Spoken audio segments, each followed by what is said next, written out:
जय माता रानी भक्तों। आज के इस वीडियो में आप सभी जानेंगे करवा चौथ व्रत की संपूर्ण जानकारी व कथा। मित्रों, कार्तिक मास के कृष्ण पक्ष की चतुर्दशी तिथि पर करवा चौथ का त्योहार बड़े उत्साह और श्रद्धा के साथ मनाया जाता है। यह व्रत निर्जला होता है, यानी बिना पानी पिए रखा जाता है और करवा माता की पूजा की जाती है। वैदिक पांचांग के अनुसार साल 2025 में कार्तिक मास की शुरुआत 8 अक्टूबर से हो रही है। इस महीने को बहुत ही शुभ माना जाता है क्योंकि इसमें भगवान विष्णु, मां लक्ष्मी और मां तुलसी की विशेष पूजा अर्चना की जाती है। कार्तिक मास के कृष्ण पक्ष की चतुर्दशी तिथि पर करवा चौथ का त्योहार बड़े उत्साह और श्रद्धा के साथ मनाया जाता है। करवा चौथ का व्रत खासकर सुहागन महिलाएं बड़ी श्रद्धा से करती हैं। यह व्रत निर्जला होता है, यानी बिना पानी पिए रखा जाता है और करवा माता की पूजा की जाती है। धार्मिक मान्यता के अनुसार इस व्रत को विधि पूर्वक करने से पतित के बीच प्रेम और समझ बढ़ती है और उनका रिश्ता और मजबूत होता है। तो आइए जानते हैं कि करवा चौथ साल 2025 की सही तिथि और शुभ मुहूर्त क्या होगा। कार्तिक मास के कृष्ण पक्ष की चतुर्दशी तिथि आरंभ होगी 9 अक्टूबर रात्रि 10 बजे। कार्तिक मास के कृष्ण पक्ष की चतुर्दशी तिथि समाप्त 10 अक्टूबर सायंकाल 7:44 पर उदया तिथि के अनुसार 10 अक्टूबर को करवा चौथ मनाया जाएगा। पूजा का शुभ मुहूर्त सा 5:16 से सायं 61 तक, चंद्रोदय का सायं 7:48 पर होगा। करवा चौथ पूजा सामग्री पुष्प, कच्चा दूध, शक्कर, देसी घी, अगरबत्ती, दही, मिठाई, गंगाजल, अक्षत, सिंदूर, मेहंदी, चूड़ी, बिछुआ, महावर, कंघा, बिंदी, चुनरी, पीली मिट्टी, चलनी, जल का लोटा, दीपक और पूजा थाली इत्यादि है। मित्रों, यह सारी सामग्री आपको हमारे चैनल पर मिल जाएगी। इन सभी सामग्रियों का यानी करवा चौथ व्रत की सभी सामग्रियों का लिंक डिस्क्रिप्शन बॉक्स में दे दूंगी, आप वहां से ले सकते हैं। अब आइए जानते हैं करवा चौथ की पूजन विधि। मित्रों, ब्रह्म मुहूर्त में उठकर स्नान करें। ससुराल से मिली सरगी को सूर्योदय से पहले ग्रहण करें। निर्जला व्रत का संकल्प लें, यानी बिना पानी के उपवास। सूर्योदय के समय भगवान सूर्य को अर्घ दें। मंदिर में शिव परिवार यानी शिव पार्वती, गणेश की विधिवत पूजा करें। भगवान को पुष्प, फल, गुम आद्य की लेने पता मकाहे, मिठाई और मेवे अर्पित करें।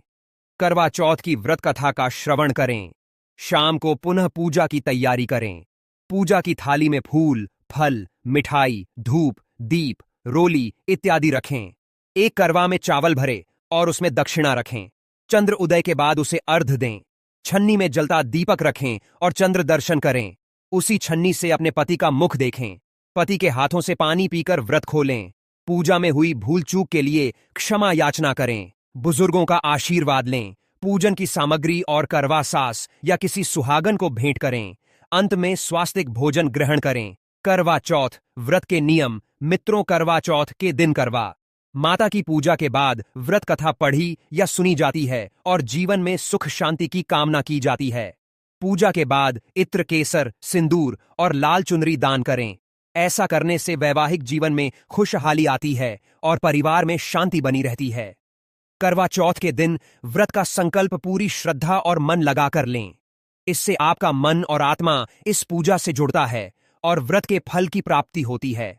इस दिन किसी भी तरह का झगड़ा या विवाद करना वर्जित होता है।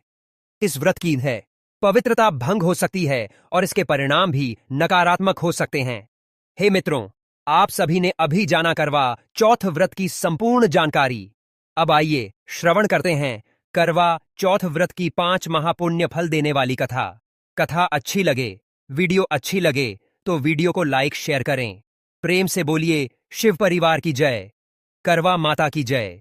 ओम गणेशाय नमः। कर्क चतुर्थी अर्थात करवा चौथ की कथा। सनातन धर्म की प्रथा के अनुसार कर्क चतुर्थी अर्थात करवा चौथ कार्तिक मास के कृष्ण पक्ष की चतुर्थी को कहते हैं। सुहागवती स्त्रियों के लिए यह बहुत श्रेष्ठ व्रत है। स्त्रियां इस व्रत को अपने पति के दीर्घजीवी होने के लिए करती हैं। इस दिन सुहागन स्त्रियां चावल पीसकर दीवाल पर करवा चौथ बनाती हैं, जिसे वर कहते हैं।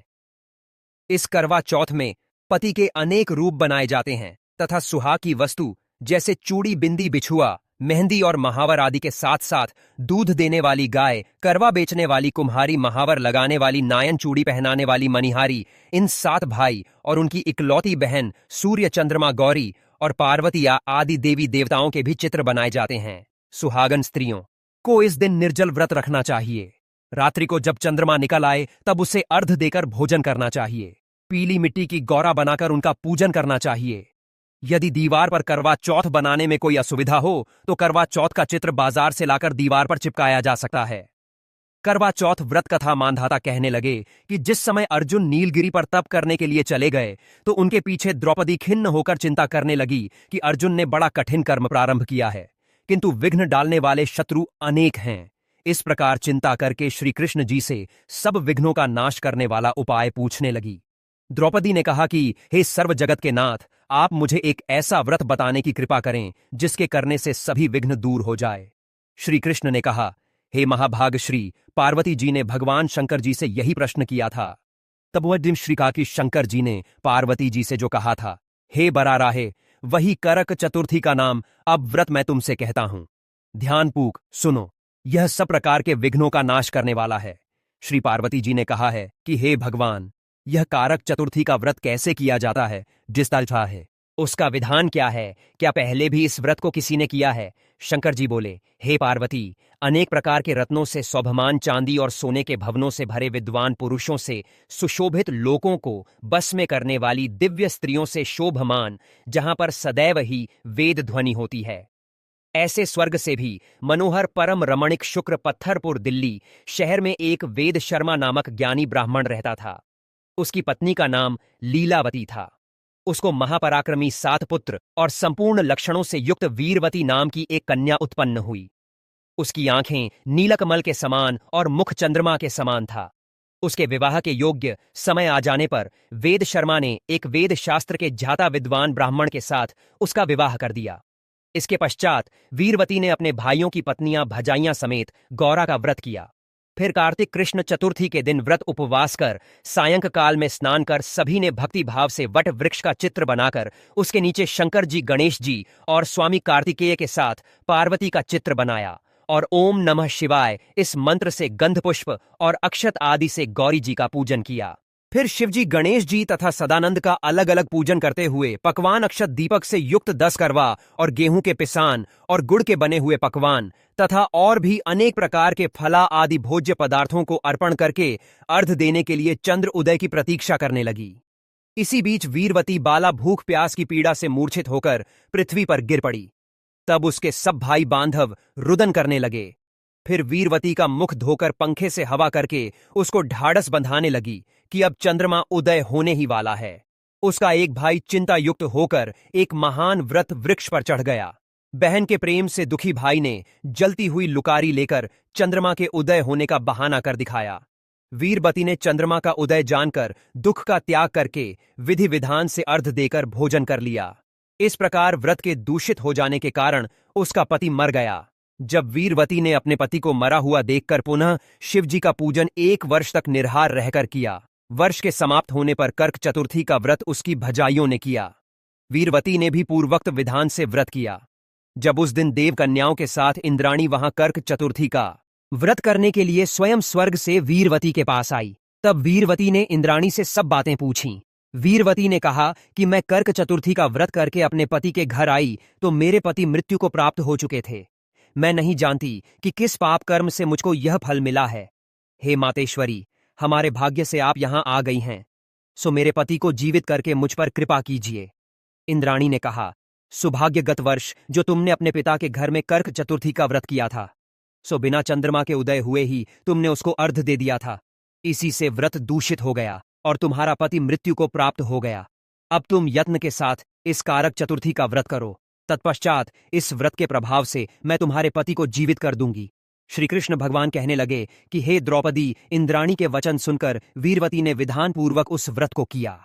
इस प्रकार उसके कारक चतुर्थी का व्रत करने से इंद्राणी ने प्रसन्न होकर जल के द्वारा अभिषेचन करके उसके पति को जीवित कर दिया। वह देवता के समान हो गया। उसके पश्चात वीरवती अपने पति के साथ घर आकर आनंद पूर्वक रहने लगी। तिरुवती के व्रत के प्रभाव से उसका पति धन्य धन्य पुत्र तथा आयु को प्राप्त हुआ। इसलिए तुम भी इस व्रत को यत्न पूर्वक करो। सूत जी कहने लगे कि हे ऋषियों, इस प्रकार श्री कृष्ण के वचनों को सुनकर द्रौपदी ने इस करवा चौथ का व्रत किया। जिसके प्रभाव से संग्राम में कौरवों पर विजय प्राप्त करके अतुलनीय राज्य को प्राप्त किया, जिससे उनका सब दुख दूर हो जाता रहा। प्रेम से बोलिए गणेश भगवान की जय, करवा माता की जय, हर हर महादेव माता पार्वती की जय। करवा चौथ व्रत की दूसरी कथा। एक साहूकार था जिसके बेटे और एक बेटी थी। सातों भाई व बहन एक साथ बैठकर भोजन करते थे। एक दिन कार्तिक की चौथ का व्रत आया तो भाई बोला कि बहन आओ भोजन करें।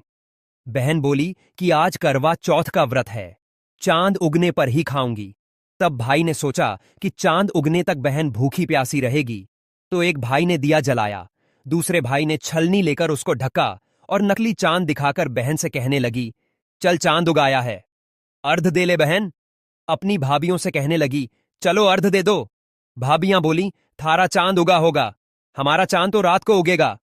बहन ने तब अकेले ही अर्ध दे दिया और खाने लगी तो पहले ग्रास में बाल आ गया, दूसरे ग्रास में कंकर आया, पर तीसरे ग्रास में मुंह की ओर किया तो उसके ससुराल से संदेश आया कि उसका पति बहुत बीमार है, जल्दी भेज। नेता लड़की को विदा किया तो कहा कि रास्ते में जो भी मिले उसके पांव लगना और जो कोई सुहाग का आशीष दे तो उसके पल्ले में गांठ लगाकर उसे कुछ रुपए देना। बहन जब भाइयों से विदा हुई तो रास्ते में जो भी मिला उसने बात है यह आशीष दिया, तुम 7 भाइयों की बहन हो, तुम्हारे भाई सुखी रहे और तुम उसका सुख देखो। सुहाग का आशीष किसी ने भी नहीं दिया। जब वह ससुराल पहुंची तो दरवाजे पर उसकी छोटी ननद खड़ी थी।